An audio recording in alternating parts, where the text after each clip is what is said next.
Paris le 20 octobre 2020. Donc je reprends le cours sur le réapprovisionnement, c'est-à-dire ça fait partie un peu de la prévision des ventes. Et donc l'exercice qui est proposé, on est parti du stock initial, ça c'est le commentaire de l'exercice appliqué, c'est fait en travail dirigé, comme à l'université, ce qu'on appelle les télés, et donc on ne laisse pas les stagiaires tout seuls, surtout avec la brutalité des formules mathématiques. Il faut être d'ailleurs à l'aise, et donc on y va mollo. Donc le stock initial ici, c'est-à-dire vous fermez le magasin, c'est comme un stock général, un inventaire général, vous fermez le magasin, vous avez prévenu en tout cas les fournisseurs qu'on appelle les vendeurs, qui ne viennent pas livrer, ils ont reçu l'information, donc ils ne viendront pas, parce que l'inventaire est obligatoire, au moins une fois, on peut en faire autant, mais légalement il faut faire un inventaire, pour une raison fiscale. Et donc, là, c'est ce qu'on appelle le stock de départ, le stock initial. Après, on ne reste pas sur l'inventaire, on ouvre le magasin, tout de suite, on va aller faire des achats pour relancer, en ce cas, le stock. Alors, il y a le mouvement dans tout ça, et donc ce qu'on appelle ici la cadence des ventes, ça c'est un terme logistique. Il faudrait que je demande à mon épouse le terme comptable, mais là, elle n'est pas à la maison, donc avec le moyen de communication que nous disposons aujourd'hui, ça aurait été intéressant pour moi. Écoute chérie, je ne sais pas que je suis en difficulté, le terme comptable qui convient de signifier chez nous ici le stock initial qui va additionner les achats, moins en tout cas le stock final. Donc nous, en logistique, je reste en tout cas dans mon domaine ce qu'on appelle les cadences de vente. Qui dit cadence, ça veut dire rythme. Donc on va fonctionner à ce rythme-là. Et donc, on fait une application numérique. On a pris, ça fonctionne par kilo, parce qu'on ne parle de sachets de farine.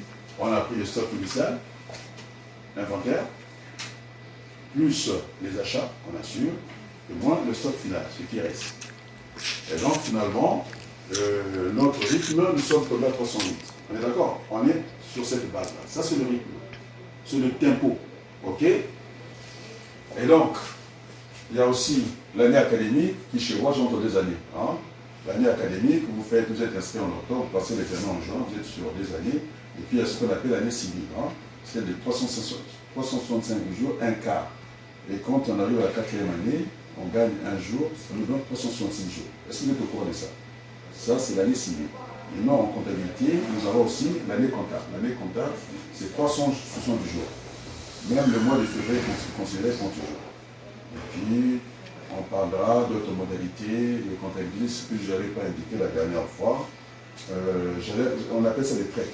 On te disait qu'il fallait commander la marchandise dans les premiers jours du mois, parce que vous avez cette traite-là, cette règle comptable. Si vous achetez vers la fin du mois, vous êtes perdant, parce que vous avez appliqué cette règle de 30 jours fin du mois. Donc, si vous appliquez ça, c'est ce qu'on appelle une traite, et donc il faut commander plus tôt. Comme ça, si vous avez acheté, par exemple, on est au mois de juin, le 5 juin, vous payerez la facture, pas en juin, parce que c'est une traite, vous allez la payer le 30 juillet. On est d'accord? Donc, c'est ça qu'on appelle le fin du mois, la règle de 30 jours fin du mois. Donc, il faut savoir, si vous ne connaissez pas ces règles-là, vous allez vous lancer dans la logistique, et puis vous allez avoir beaucoup de soucis. Donc, il faut connaître ces règles comptables. D'accord? Et donc, pour le commentaire toujours, maintenant il nous faut, quand on a trouvé le rythme, la cadence des ventes, il faut aller calculer ce qu'on appelle la consommation moyenne journalière, ce que j'appelle le CMJ. Le CMJ, c'est la consommation moyenne journalière. On peut aussi travailler à l'année, quoi. C'est une période. Mais pour le moment, quand on parle de période, on parle du mois, on parle du jour. Et quand on parlera de l'année, on parlera du mois. Donc ici, c'est journalier, la consommation. Donc on va prendre la cadence de vente, 308 divisé par 30, on a trouvé un chiffre à virgule. Alors, les sachets de farine déchirés, on ne les vend pas, c'est du rebut. On va soit reconditionner, en tout cas personne ne prendra ça. Et donc nous sommes tombés à un calcul de 10,26. La dernière fois on avait calculé, il n'y avait pas de demi-carton, il n'y avait pas de ceci. Et donc, où on prend le carton, on ne prend rien du tout. Et donc, comme nous sommes en réapprovisionnement, ça veut dire nous sommes dans un domaine de la prévision. Parce que les ruptures de stock sont très mal appréciées des clients. Il vaut mieux avoir un peu plus de stock, c'est pour la qualité de votre service, c'est pour l'image de votre entreprise. Parce que s'il y a des ruptures, c'est vrai. Les stocks, si on a trop de stocks, ça va immobiliser le capital, c'est vrai. C'est un souci aussi, le comptable. Et quand il y a une rupture aussi, c'est un manque à gagner. Et donc, il faut chercher entre nous. Donc, maintenant, comme on disait que la théorie de la bouteille à moitié vide et à moitié remplie, quel est pour l'homme, sans chercher son intelligence, quel est le côté qu'il faut voir. On essaie de voir la bouteille de côté remplie, alors que c'est la même chose. Et donc nous, on va préférer, et pour des raisons de l'image de notre entreprise, la rupture n'est pas une bonne image pour l'entreprise, eh bien on va aller un peu avec le stock, et tant pis, c'est de l'argent immobilisé, mais autant faire ce peu. On est d'accord? Et donc ici, on a trouvé, on a dit soit on commande 10 sachets, ou soit 11. Après calcul, on a dit qu'on a 30 jours. Si on prend la consommation de 10, de 10 kilos, multiplié par 30 ici, quand on arrive à la cadence de vente, on risque d'avoir de manque. On va tomber à 300. Et ça ne va pas nous pardonner. On est dans un monde des entreprises concurrentielles. Et donc ça, on n'aura pas de cadeaux. Ça sera un manque à gagner. Et puis ça va décrocher un peu l'image de notre entreprise. Alors, puisque nous sommes dans le domaine de réapprovisionnement, c'est-à-dire de prévision des ventes, et donc on a préféré aller avec 11. Alors, quand on prend la consommation de 11 kg de farine, on va multiplier avec les 30 jours du mois, on arrive à 308. Donc, on a la marge, hein. Est-ce qu'il y aura un souci de rupture? On a la marge, c'est confortable. C'est vrai que ça aurait été mieux de trouver le 308. Donc, quand c'est plus, c'est mauvais. Quand c'est moins, c'est mauvais. Mais estimer, nous sommes dans l'estimation, dans le réapprovisionnement, ça serait mieux d'estimer juste, mais c'est un exercice qui n'est pas facile parce qu'il y a des aléas, on est dans une œuvre humaine, il y a des surprises, il y a des choses qui peuvent, et puis venir perturber un peu tout. On aurait aimé avoir vraiment le 308 ici. Bon, on a préféré être de ce côté-là, c'est mieux pour nous, les clients sont tranquilles, et nous aussi, voilà. On n'est pas trop commenté. Voilà. Après, il fallait calculer le stock de sécurité. Le stock de sécurité, on nous a dit que le délai, c'est 2 jours. Après, nous avons le délai de l'approvisionnement, c'est 2 jours. Donc, on applique directement la formule. C'est la consommation moyenne journalière qui va multiplier le délai de sécurité. Donc, nous, on a pris la consommation de 11, multiplié par 2, ça nous donne 22. Donc, vous aurez un stock comme ça. Le stock toujours fonctionne comme ça. Après, ça repart, ainsi de suite. Et donc, nous, on peut placer un point de commande. Si le stock de sécurité est là, SS, à 22, on peut alerter avant. Donc, si ici, nous sommes à 22, alors, si on alerte depuis ici, donc, ici, là, on va passer la commande pour ne pas tomber juste ici. Avant la sécurité, on peut alerter, non? Voilà. C'est comme ceux qui roulent souvent les chauffeurs vis-à-vis de la gendarmerie. S'ils savent que, entre conducteurs, ils savent se donner quand même des codes. Ils disent la gendarmerie est là. Et vous faites un appel de phare. Vous êtes alerté, non? Ouais. Si vous êtes à jour, si vous n'approchez rien, vous allez continuer. Mais celui qui a vu ça, il fait cet appel de phare, on l'alerte. Est-ce qu'il va aller? S'il va, il peut se faire choper. C'est un peu ça. Donc, on alerte avant. Si on n'a pas suivi l'alerte, le stock va diminuer. Ici, on sera à 77. Donc, il vaut mieux commander là.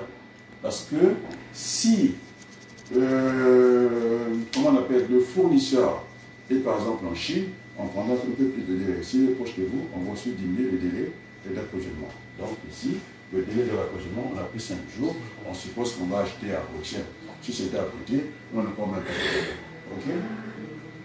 Est-ce que vous avez compris ici? Donc, nous, on va commander à partir de 77. À partir de l'alerte. On ne va pas attendre que le stock baisse jusqu'au niveau de sécurité, parce qu'on sait que le délai d'approvisionnement, c'est 5 jours, on n'aura pas le temps, on risque d'être en retard. Donc, on le fait bien avant, on attaque bien avant. On n'attend pas que la situation s'empire pour arriver là, et surtout que le fournisseur est très là, on risque d'avoir des soucis. Donc, vous attaquez, vous commandez depuis ici. Est-ce que vous avez compris? Oui. Parce que le stock baisse toujours. En début de semaine, on a vu, quand on a fait l'inventaire, on a relancé le stock tout de suite. Mais le lundi, ça sera consommé, le mercredi, vers jeudi, je pense qu'il faut lancer des commandes, ainsi de suite. D'accord? C'est bien expliqué? Après, il y a une... oh là, il faut... Oh, quoi oui. J'ai pas la bouteille d'eau, alors ça c'est un comble, il faut que la direction me fournisse un peu l'eau minérale. Hein. J'ai fait partie de la direction, donc, et pourtant on est mieux servi par soi-même. On va chercher la bouteille d'eau et puis, pour ouvrir un peu ces cordes vocales qui peuvent être un souci pour l'enseignant. Bon, enfin, ça s'est réglé. Bon, alors, et donc on disait... C'est parti. C'est parti. Est-ce qu'il y avait le conseil? Je ne pense pas, je ne suis pas émotionnel. Hein. Vous le savez, non? Après la grossesse. Je t'arrête. Alors, du coup, la quantité à commander, c'est un terme aussi comptable, la quantité à commander. Il faudrait que je pose encore la question à ma femme, elle n'est pas là, c'est mon mémoire. Hein. Parce que le cours que j'ai fait en gestion de stock, c'est un peu particulier.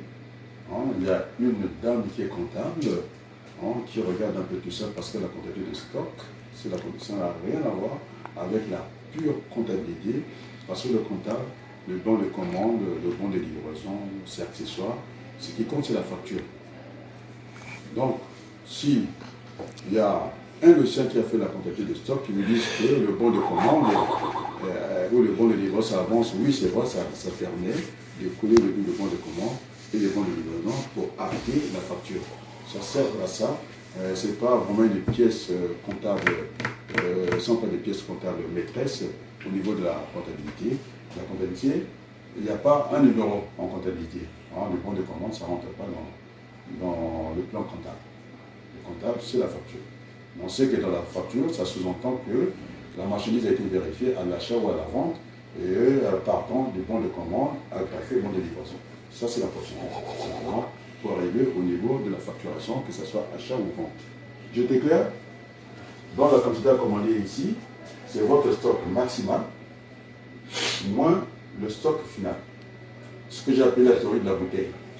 Si vous avez consommé ici, on va dire 1 litre, ici 0,5, et que le volume, la quantité matière c'est 1 litre et demi. Alors si vous avez consommé 1 litre, on vous demande de recompléter. On appelle pas ça la quantité à commander, le niveau de recomplétement. On vous dit de recompléter de ce que vous avez utilisé. Alors, si on a consommé 1 litre, il nous reste ça, et donc on va commander 1 litre pour avoir la bouteille à 1 litre et demi. Il ne faut jamais dépasser cette capacité. D'accord? Est-ce que c'est clair? Ouais. Je peux prendre encore un exemple. Si vous chaussez du 42, facilement, votre pied peut rentrer dans la chaussure 43. C'est pas vrai? Bon, maintenant, si on veut patauger dans la chaussure, on peut même prendre 40 et puis bien tirer les lacets, non? Mais si c'est une chaussure 43, si votre pied fait 45, alors ça va finir en babouche, non? Donc, c'est un peu ça. C'est comme ça que je voulais terminer cette notion de réapprovisionnement. Sur ce, je vous dis un peu merci. Si on peut arrêter l'écran, merci.